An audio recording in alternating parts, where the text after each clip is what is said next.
മാത്രമാണോ കുഴപ്പങ്ങൾ ഉണ്ടായത് എന്നുള്ളത് പരിശോധിക്കേണ്ടത്. ഇത്തവണ KPCC നേതൃത്വം ചെയ്യേണ്ട ഒരു വളരെ പ്രധാനപ്പെട്ട കാര്യം ഉയർന്ന തലങ്ങളിൽ എത്രത്തോളം പ്രവർത്തനം നടന്നു. ഞാൻ ഒറ്റ ഉദാഹരണം പറയാം. ഇടുക്കിയിൽ കോൺഗ്രസ് ഒരു അഭിമാന പോരാട്ടത്തെ, UDF ഒരു അഭിമാന പോരാട്ടത്തെ നേരിട്ട ഇടുക്കിയിൽ അവിടെ എങ്ങനെയായിരുന്നു കോൺഗ്രസിൻ്റെ നേതൃത്വത്തിൻ്റെ പ്രവർത്തനം എന്നുള്ളത് KPCC നേരിട്ട് അന്വേഷിക്കട്ടെ. ഒരു സ്ഥാനാർത്ഥി, ഔദ്യോഗിക സ്ഥാനാർത്ഥിയെ നിർത്തുമ്പോൾ അവിടെ ഒരു ഡെമ്മി സ്ഥാനാർത്ഥിയെ നിർത്തുക എന്നുള്ളത് ഏത് തെരഞ്ഞെടുപ്പിൽ ഏത് പാർട്ടിയും മറക്കാതെ ചെയ്യുന്ന ഒരു കാര്യമാണ്. നിങ്ങൾക്ക് അറിയുമോയെന്നിരിക്കില്ല, ഡീൻ കുര്യാക്കോസിന് മത്സരിക്കുമ്പോൾ ഡീൻ കുര്യാക്കോസിന് ഒരു ഡെമ്മിയെ നിർത്താൻ അവിടുത്തെ DCCക്ക് കഴിഞ്ഞില്ല എന്നാണ് എൻ്റെ അറിവ്. അത് തെറ്റാണെങ്കിൽ ശ്രീ മാത്യു കുഴൽനാടന് തിരുത്താം. പത്തനംതിട്ടയിലെ DCC എത്രത്തോളം പ്രവർത്തിച്ചു എന്നുള്ളതിനെക്കുറിച്ച് പരാതിയുണ്ട്. കണ്ണൂരിലെ KPCC നേതാക്കൾ അടക്കമുള്ളവർ, ആലപ്പുഴയിലെ ഒരു മുൻ AICC സെക്രട്ടറിയെക്കുറിച്ചാണ് പരാതി വരുന്നത്. എൻ്റെ അഭിപ്രായം, ഇത് താഴേക്കിടയിലുള്ള പാവപ്പെട്ട പ്രവർത്തകരെ പിടിക്കാൻ നിൽക്കാതെ VM സുധീരൻ ചെയ്യേണ്ടത് ഒരു ജില്ലാതലം മുതൽ DCC മുതൽ മുകളിലോട്ടുള്ള കോൺഗ്രസിൻ്റെ നേതൃത്വം എത്രത്തോളം ആത്മാർത്ഥമായിട്ട് ഇത്തവണത്തെ തെരഞ്ഞെടുപ്പിൽ പ്രവർത്തിച്ചു എന്നുള്ളതിനെക്കുറിച്ച് വളരെ കൃത്യമായി, സാധാരണ ഈ തെന്നല കമ്മീഷൻ അല്ലെങ്കിൽ വക്കം പുരുഷോത്തമൻ അങ്ങനെ പാർട്ടിയിൽ ആരെ കൊണ്ടെങ്കിലും അല്ലാതെ പ്രൊഫഷണൽസിനെ കൂടെ ഉൾപ്പെടുത്തിക്കൊണ്ട്, പുറത്തുനിന്ന് പാർട്ടിക്ക് പുറത്തുള്ള പ്രൊഫഷണൽസിനെ കൂടെ ഉൾപ്പെടുത്തിക്കൊണ്ട് കൃത്യമായ അന്വേഷണം നടന്നെങ്കിൽ മാത്രം ഇന്ന് VM സുധീരൻ പറഞ്ഞതുപോലെ തെറ്റുകൾ തിരുത്തിക്കൊണ്ട് കൂടുതൽ ശക്തമായിട്ട് കോൺഗ്രസ് പാർട്ടിയെ മുന്നോട്ട് നയിക്കാൻ അദ്ദേഹത്തിന് ആഗ്രഹമുണ്ടെങ്കിൽ ഈ തെറ്റുകൾ, ഈ കുറ്റങ്ങൾ, കുറവുകൾ, എവിടെയൊക്കെ വീഴ്ചകൾ സംഭവിച്ചു എന്നുള്ളത് കൃത്യമായിട്ട്, അത് നേതാക്കളടക്കം, നേതൃത്വം അടക്കമുള്ളവർക്ക് എന്ത് സംഭവിച്ചു എന്നുള്ളത് അന്വേഷിച്ചറിഞ്ഞിട്ട് ചെയ്യുന്നതായിരിക്കും നല്ലതെന്നാണ് എനിക്ക് തോന്നുന്നത്.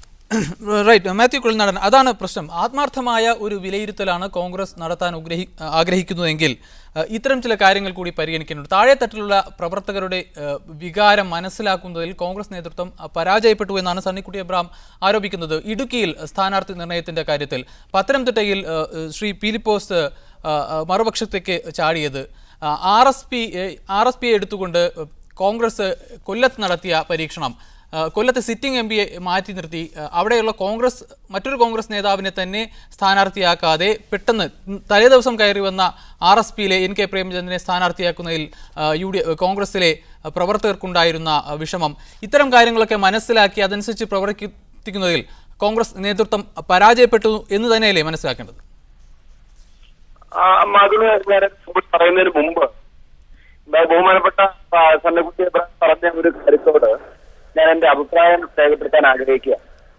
ഒരുപക്ഷെ ഈ ചർച്ചയിൽ പങ്കെടുക്കുന്നത് സണ്ണിക്കുട്ടി എബ്രഹാം ആയതുകൊണ്ട് തന്നെ ഞാൻ ഈ പറയുന്ന എന്നാണ് ഞാൻ പറയുന്നത്. കാരണം എത്രയോ കാലങ്ങൾക്ക് മുമ്പ് ഈ പാർട്ടിയുടെ ഒരു സംസ്കാരം അല്ലെങ്കിൽ അതിന്റെ പ്രവർത്തന ശൈലി നന്നായി അറിയാവുന്ന, അനുഭവിച്ചിട്ടുള്ള ഒരു വ്യക്തിയാണത്. അതുകൊണ്ട് ഞാൻ എന്റെ അഭിപ്രായം രേഖപ്പെടുത്താൻ ആഗ്രഹിക്കുന്നത്, കഴിഞ്ഞ കാലങ്ങളെ അപേക്ഷിച്ച് കോൺഗ്രസും UDFും, കോൺഗ്രസിലെ സംസ്ഥാന തലത്തില് അല്ലെങ്കിൽ പ്രധാനമായും UDF ഒരു മുന്നണി എന്ന നിലയിൽ സംസ്ഥാന തലത്തില് ഉണ്ടായിരുന്ന ഐക്യത്തെക്കാളും ഏകോപനത്തെക്കാളും എത്ര മടങ്ങ് ബെറ്റർ ആയിരുന്നു ഈ തവണ എന്ന് ഒരുപക്ഷെ അദ്ദേഹത്തിന് നല്ലപോലെ പറയാൻ കഴിയും.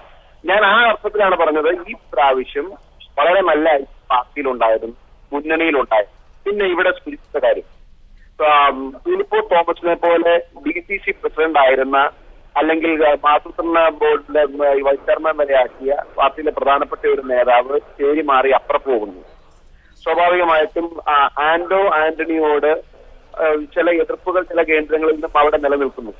ഈ സാഹചര്യത്തില് പൂർണ്ണമായ ഐക്യത്തോടുകൂടി UDF അവിടെ പ്രവർത്തിച്ചു എന്ന് പറയുന്നത് ശരിയല്ല, അല്ലെങ്കിൽ അത് ഒരു ആത്മാർത്ഥമില്ലാത്ത വാക്കുകളാണ്. അതൊക്കെ സ്വാഭാവികമായും അല്ലെങ്കിൽ ഏതൊരു മുന്നണിയിലും ഏതൊരു പാർട്ടിയിലും ഉണ്ടാകുന്നതിനപ്പുറത്തേക്ക് ഉണ്ടായില്ല എന്ന് പറയാനാണ് ഞാൻ ആഗ്രഹിക്കുന്നത്. പിന്നെ ഇടുക്കിയിലെ കാര്യത്തെക്കുറിച്ച് ഞാൻ സ്പെസിഫിക് ആയിട്ട് പറയാൻ ആഗ്രഹിക്കുകയാണ്. ഒരുപക്ഷെ ഡൽഹി സ്ഥാനാർത്ഥിയെ കൊടുക്കേണ്ട കാര്യം ഞാനടക്കം ഉള്ളവരോട് സൂചന ഉണ്ടായിരുന്നുവെങ്കിലും അവസാനം അതിന്റെ ആവശ്യമില്ല എന്ന നേതൃത്വത്തിൽ നിന്നും ഒരു നിർദ്ദേശം വന്നു എന്നത് ശരിയാണ്. അത് എന്തിന്റെ അടിസ്ഥാനത്തിലാണ് എന്നറിയില്ല. കാരണം അവിടുത്തെ സ്ഥാനാർത്ഥിത്തെ സംബന്ധിച്ച് ഒത്തിരി അഭ്യൂഹങ്ങളും അല്ലെങ്കിൽ ഒത്തിരി അഭിപ്രായ വ്യത്യാസങ്ങളും നിലനിൽക്കുമ്പോൾ അതുപോലൊരു നീക്കം വേണ്ട എന്ന് പാർട്ടി നേതൃത്വം തീരുമാനിച്ചാണ്. അതിനെക്കുറിച്ച് അതെന്തുകൊണ്ടാണെന്ന് മറുപടി പറയാൻ ഞാൻ പ്രാപ്തനല്ലാത്തതുകൊണ്ട് ഞാൻ പറയുന്നില്ല. പിന്നെ ഇടുക്കിയിൽ സംഭവിച്ചെന്താ, PT തോമസിനെ പോലെ ഒരു പ്രമുഖനായ നേതാവിനെ മാറ്റി നിർത്തിയപ്പോഴുണ്ടായ സ്വാഭാവികമായ ഒരു മൊറയിൽ ഡൗൺ ആവുന്ന ഒരു സ്ഥിതി ഇടുക്കിയിൽ ഉണ്ടായിരുന്നു. അത് പറയാതിരിക്കാൻ കഴിയില്ല. 2, കേരള കോൺഗ്രസ് വളരെ ശക്തമായി ആ സീറ്റ് ആവശ്യപ്പെട്ട് ഫ്രാൻസിസ് ജോർജിന്റെ സ്ഥാനാർത്ഥിത്വം അവര് വളരെ ഉയർത്തിപ്പിടിച്ചു കൊണ്ടുവന്നതാണ്. അത് നടക്കാതെ വന്നപ്പോൾ ഉണ്ടായ സ്വാഭാവിക നിരാശ ചില കേന്ദ്രങ്ങളിൽ അങ്ങനെ ഉണ്ടായിരുന്നു. എന്നിരുന്നാൽ പോലും ഒരു പ്രകടമായ ഒരു വിഭാഗ പ്രവർത്തനം ഇടുക്കിയിലുണ്ട്. കാരണം ഞാൻ വളരെ സജീവമായി അല്ലെങ്കിൽ മുഴുവൻ സമയം ഇടുക്കിയിലെ തെരഞ്ഞെടുപ്പ് പ്രവർത്തനവുമായി ബന്ധപ്പെട്ട് നിന്ന ആളെന്ന നിലയിൽ എനിക്ക് പറയാൻ കഴിയും. വളരെ മാത്യു കൊഴുനാടൻ, ഇടുക്കിയിലെ DCCയിൽ നൽകിയിരിക്കുന്ന റിപ്പോർട്ട് പ്രകാരം അവിടെ ജോയ്സ് ജോർജ്, LDF സ്ഥാനാർത്ഥി ജോയ്സ് ജോർജിന് വേണ്ടി ചില കോൺഗ്രസ് പ്രവർത്തകർ പ്രവർത്തിക്കുകയും സജീവമായി പ്രവർത്തിക്കുകയും അവർക്കെതിരെ നിലപാടെടുക്കാൻ DCC പ്രസിഡന്റ് റോയ് കെ പൗലോസ് വിസമ്മതിക്കുകയും ചെയ്തു എന്നാണ്.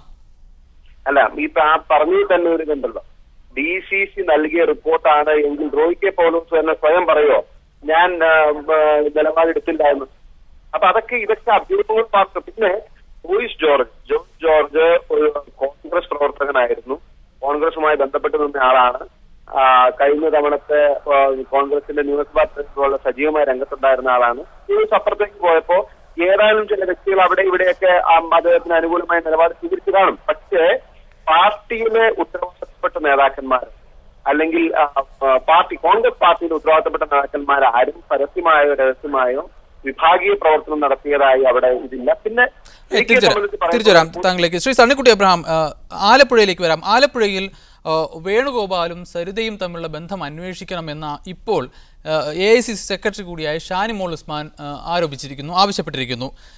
ഇത്തരം ചില പ്രശ്നങ്ങൾ നേരത്തെ തന്നെ ഉണ്ടായിരുന്നു. അതൊക്കെ പരിഹരിക്കാതെയാണോ കോൺഗ്രസ് തെരഞ്ഞെടുപ്പിലേക്ക് പോകുന്നത്? അതുകൊണ്ടാണോ ഇപ്പോൾ ഷാനിമോൾ ഇങ്ങനെ ഒരു ആരോപണം ഉന്നയിക്കുന്നത്? ഷാനിമോൾക്ക് അങ്ങനെയുണ്ടെങ്കിൽ നേരത്തെ തന്നെ അവർ കേന്ദ്ര നേതൃത്വത്തിൽ പ്രവർത്തിച്ച ഒരു വ്യക്തിയാണ്. അവരെന്തുകൊണ്ട് കോൺഗ്രസ് ഹൈക്കമാൻഡിനെ അറിയിച്ചില്ല? KC വേണുഗോപാലിന് ഇന്ന കുഴപ്പങ്ങളുണ്ട്, KC വേണുഗോപാൽ മത്സരിച്ചാൽ വിജയിക്കില്ല എന്നുള്ളത് അവർക്ക് KPCC അറിയിക്കാമായിരുന്നു, അവരുടെ അഭിപ്രായം AICC അറിയിക്കാമായിരുന്നു, വേണമെങ്കിൽ ആലപ്പുഴ DCC അറിയിക്കാമായിരുന്നു. അപ്പോൾ തെരഞ്ഞെടുപ്പും കഴിഞ്ഞ് വോട്ടിംഗ് നടന്നതിന് ശേഷം ഇത്തരത്തിലുള്ള ആരോപണങ്ങൾ വരുത്തുന്നതിനുള്ള വേദികൾ ഒരുക്കുന്നത്. ഞാനതാ പറഞ്ഞത്, തെരഞ്ഞെടുപ്പിന് ശേഷമായിരുന്നു, ആ വോട്ടിംഗ് പാറ്റേൺ മുമ്പിൽ വെച്ചുകൊണ്ടായിരുന്നു ആ തെരഞ്ഞെടുപ്പിനെ കുറിച്ച് കോൺഗ്രസിൻ്റെ വീഴ്ചയും നേട്ടങ്ങളും താഴ്ചകളും ഒക്കെ ചർച്ച ചെയ്തിരുന്നെങ്കിൽ എത്ര നന്നായിരുന്നേനെ എന്നാണ് ഞാൻ ചോദിക്കുന്നത്. ഇന്നിപ്പോൾ ഷാനിമോൾ ഉസ്മാനെ KC വേണുഗോപാലിനെതിരെ ആരോപണം ഉന്നയിച്ചതിൻ്റെ പേരിൽ താക്കീത് നൽകിയിരിക്കുക. വാസ്തവത്തിൽ KPCC ചെയ്യേണ്ടത് എന്താ? അവർ KPCC വേദിയിലാണ് ഈ ആരോപണം ഉന്നയിച്ചത്, അത് KPCCക്ക് തള്ളാം. അവരെ താക്കീത് നൽകണമെങ്കിൽ ചെയ്യേണ്ടിയിരുന്നത് അവർ KC വേണുഗോപാലിന് വേണ്ടി പ്രവർത്തിച്ചില്ല എന്ന DCCയുടെ ആരോപണം, അത് ശരിയാണോ എന്ന് എനിക്ക് അറിഞ്ഞുകൂടാ. നമ്മൾ DCCയുടെ ആരോപണമായിട്ട് മാധ്യമങ്ങളിൽ കണ്ടതാണ്.